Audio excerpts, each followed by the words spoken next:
Welcome to Kotor, Montenegro.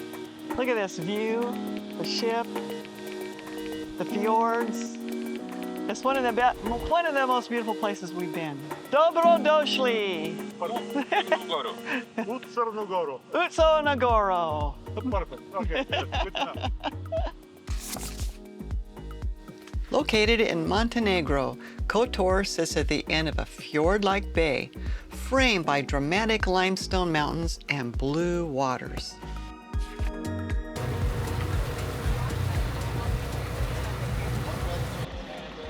Here we are. We arrived in Kotor, Montenegro, and we hired a driver right outside the gates. Well, basically down at the bottom of the escalators for 3 hours. He's going to take us to several different places, and we're off. We're leaving. It's 9 o'clock, and we're heading out early because it was recommended to help get there earlier because of the traffic. It's going to build up. So we're out of here early. We'll come back, and then we'll explore the old town. Yeah, so like he said, we're leaving early at 9 to kind of beat the traffic, but the traffic is beating us. Oh well.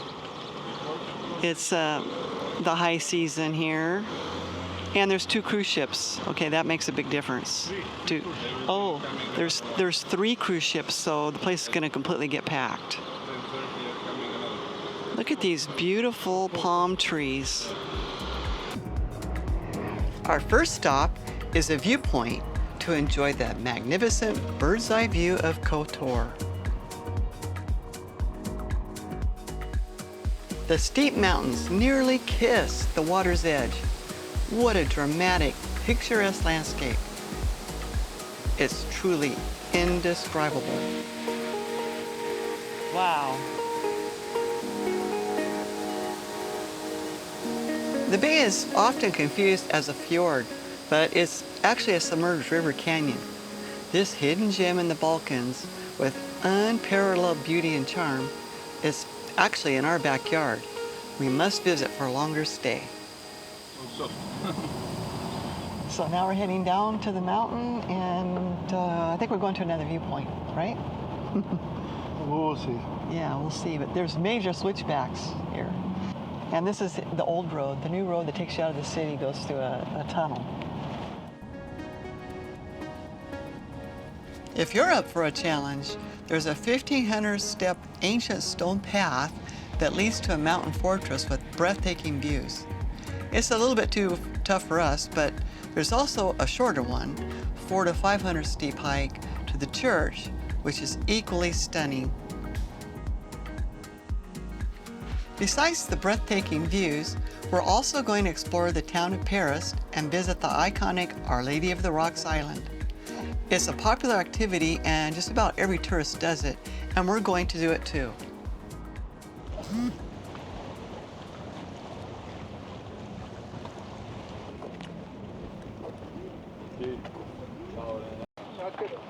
Lady of the Rocks.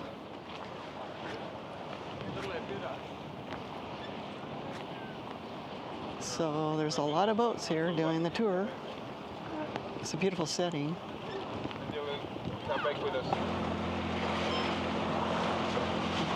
All right, we're on our way to the Lady of the Rocks, and we're gonna go over there, and then when we come back, we actually have like a half an hour to explore the town, which I think will be fun. It's not too crowded yet. The boat ride over to the island is great, and you can see where the church's blue dome pops against the backdrop of the deep blue sea and the lush green mountains. We were saying when we get done with the World Cruise, we're going to watch all our videos, and then we're going to score the ones that we want to go back, and then we're going to rank them in order, and then maybe we'll return after we look at the other places in the world we haven't been yet. Time is running out. But this is nice. There's the church.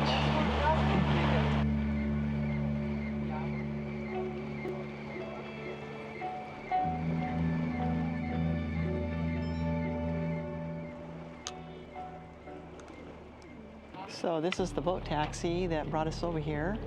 It was included in our ticket, and we have 25 minutes here.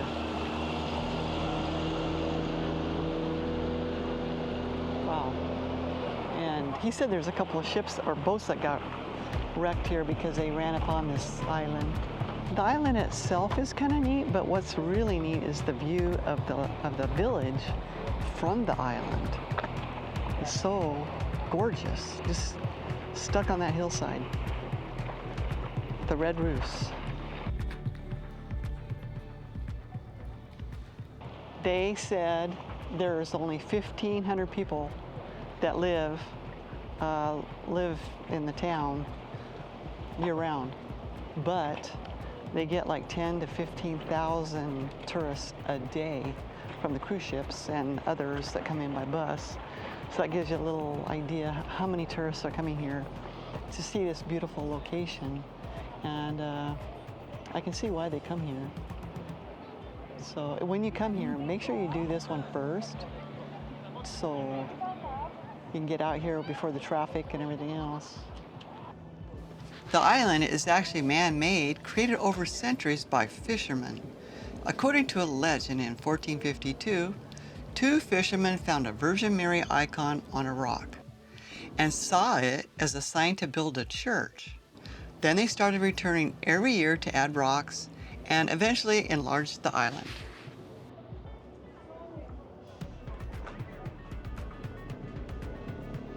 They have all kinds of different boats that bring out here.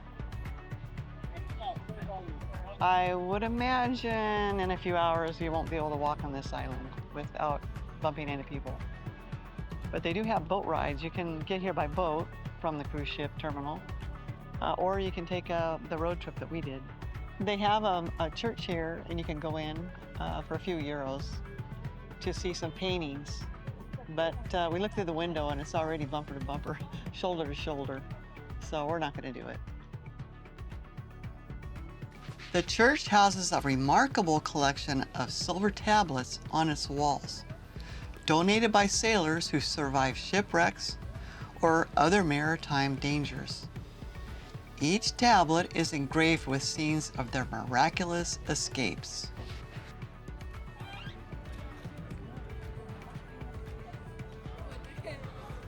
Adjacent to the church is a small museum featuring fascinating exhibits, such as the cloth embroidered over 25 years by a local woman using her own hair.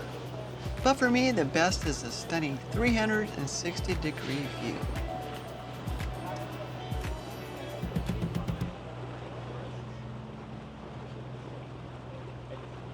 Well, we got off the boat and now we're going to walk around the little town and check it out.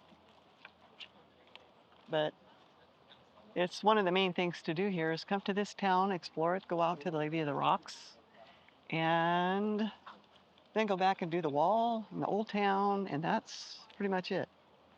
I like it here. It's really nice.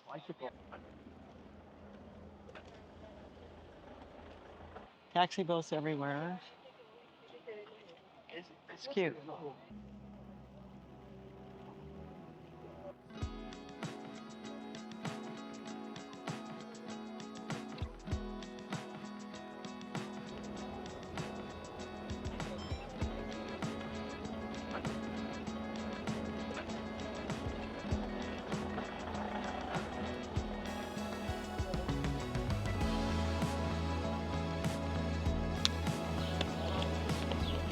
A really nice resort. Look at it.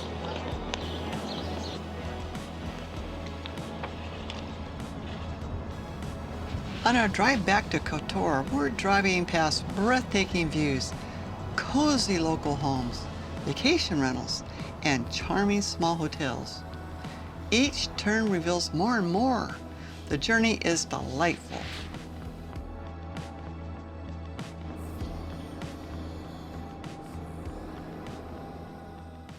There's 4 cruise ships here, all at one time, and in a town of 15,000. So there's probably, I don't know, 15,000 people here. The Kotor Old Town is just a short walk from the pier, offering unmatched convenience. This proximity lets you drive into its rich history and vibrant atmosphere right after disembarking. The town feels like a time capsule from the Middle Ages. Walking through the ancient gates, you're transported back in time. Cobblestone streets, narrow alleyways, and stone buildings. It evokes centuries-old history. I'm just trying to imagine knights and merchants treading these paths. The 12th to the 14th century buildings blend medieval, Renaissance, and Baroque styles, reflecting various periods of rule, notably the Byzantine Empire and the Venetian Republic. The Venetians sure left a significant mark. I'm seeing ornate facades and elegant squares. Kotor's Old Town is a maze of winding streets, hidden squares, quaint cafes, charming shops, and century-old churches. The Old Town will leave you captivated. Let's go over here and have a drink.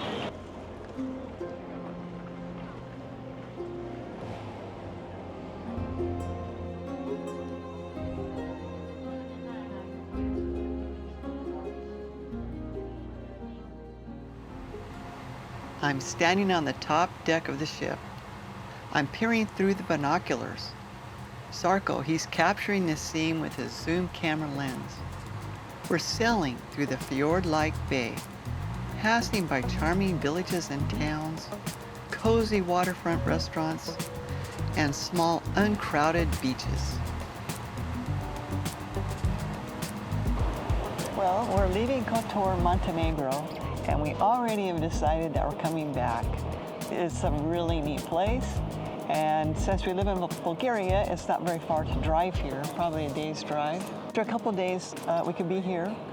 We want to rent an apartment, a vacation rental down here on this waterfront, and at least for 3 days, so we can do more exploring and be able to walk the promenade, swim in the water, just be here, watch the boats. It's really beautiful. We like it. It's relaxing, it's small. Go again to the fort when there's nobody around, kind of. Yeah, like you have to do it off season, like after September 15th. Yes. And before October 15th. Yeah, and it won't be as hot, probably too. It'll still be warm, but not too hot. Yeah. Anyway, yeah, this is a place everybody, you guys have to come here. It's beautiful. If you get a chance to come to Montenegro, to this Kotor, do it. We liked it more than Dubrovnik, actually. We're waving at the locals, and they're waving back.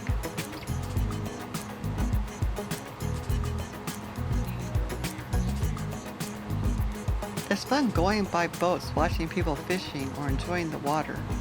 And then you see occasional super yachts of the wealthy individuals going by.